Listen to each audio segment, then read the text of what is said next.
On a décidé d'ouvrir notre entreprise. On était toujours en Afrique du Sud, mais on a quand même fait la première G, c'était feasibility. So, on a préparé un business plan avec les renseignements qu'on a eu de Maurice, par les amis, pour voir si c'était feasible ou not. Le deuxième point of call, c'était quand je suis un designer de formation, je ne suis pas un entrepreneur. J'ai reconnu que handling the money et tout ça, c'était pas mon métier. Et j'étais fait un 6-month course on business management.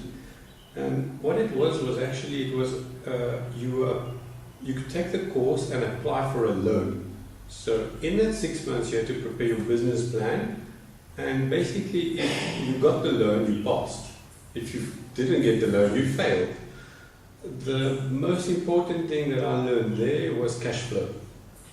Okay, and before doing that course, I didn't know what a cash flow was. I mean, I was a designer, very nice, but doing that course has stood me for all these years and I think kept us alive.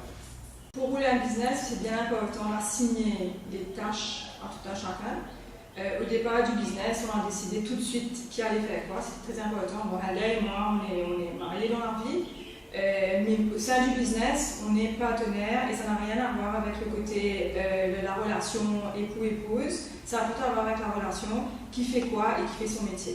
Donc Helder, lui, avec le cours qu'il avait pris, comme il a expliqué, le côté financement, le côté accounting, lui s'occupe de tout ce qui est administration, tout ce qui est service clientèle et tout ce qui est naturellement financement de la société ou financement des budgets des clients.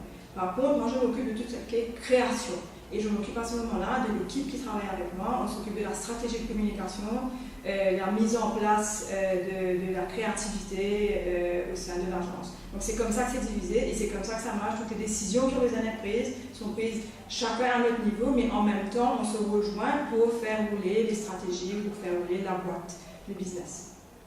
Trouver des employés, c'est une phase extrêmement importante pour faire rouler une boîte. Un processus assez difficile. Nous, ce qu'on a mis en interne, c'est un questionnaire avec des choses assez pointues dessus, où déjà pendant l'interview, on essaye de comprendre la personnalité de la personne, parce que c'est une chose d'avoir des skills, mais c'est autre chose d'avoir une personnalité qui va pouvoir travailler au sein d'une équipe. C'est extrêmement important. Donc au fil des années, on essaye d'avoir des gens de bonne capacité, mais aussi des gens qui comprennent l'agence et qui vont suivre le parcours de l'agence. C'est important d'avoir la culture de l'entreprise au sein de laquelle on travaille. Donc nous, on a des gens qui ont travaillé chez nous pendant 7 ans, on est en business depuis 16 ans, mais on a en même temps un roulement assez fréquent au sein de tout ce qui est créativité. Les créatifs sont ainsi faits, où ils veulent changer, ils veulent bouger, mais il faut pouvoir instaurer une culture d'agence même pendant le temps qu'ils sont là. Alors, très difficile d'avoir des gens de compétences. Nous, ce qu'on conseille aux jeunes, c'est quand ils rentrent, de ne pas demander des choses extraordinaires, des choses à laquelle ils devraient s'attendre après 5-6 ans au sein d'une entreprise.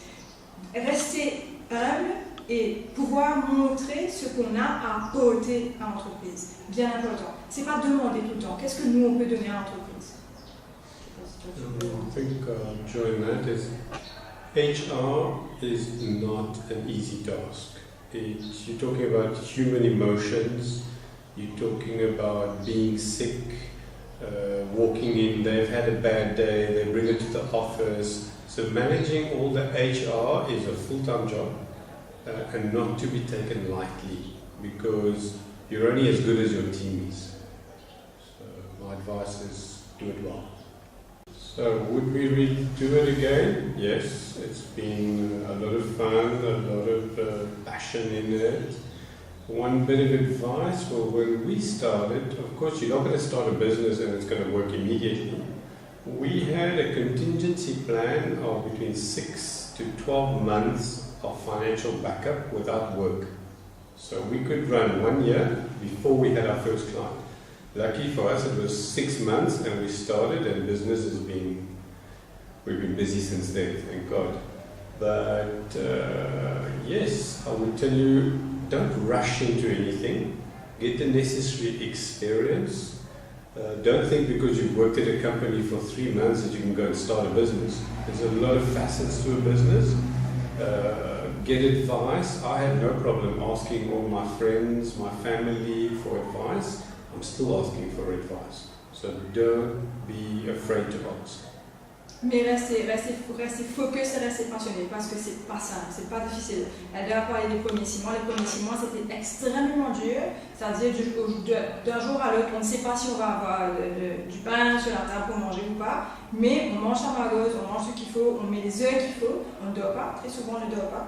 Mais il faut mettre les heures qu'il faut mettre et il faut être passionné, il faut être sûr de ce qu'on veut. Même si au départ, sur le papier, ça paraît bon, on a fait son étude, surtout ne rien démarrer sans avoir fait l'étude en avant. Même si on a fait les études, il n'y a aucune garantie que ça va marcher. Mais si on ne reste pas passionné, si on ne reste pas accroché, on n'a aucune chance que ça va bien et après que ça continue. Mais au début, il n'y a personne, à ma connaissance, qui a commencé un business et que tout de suite comme ça, c'était flowing et qu'il y avait des clients à temps à faire l'accueil devant la porte. Ça n'existe pas.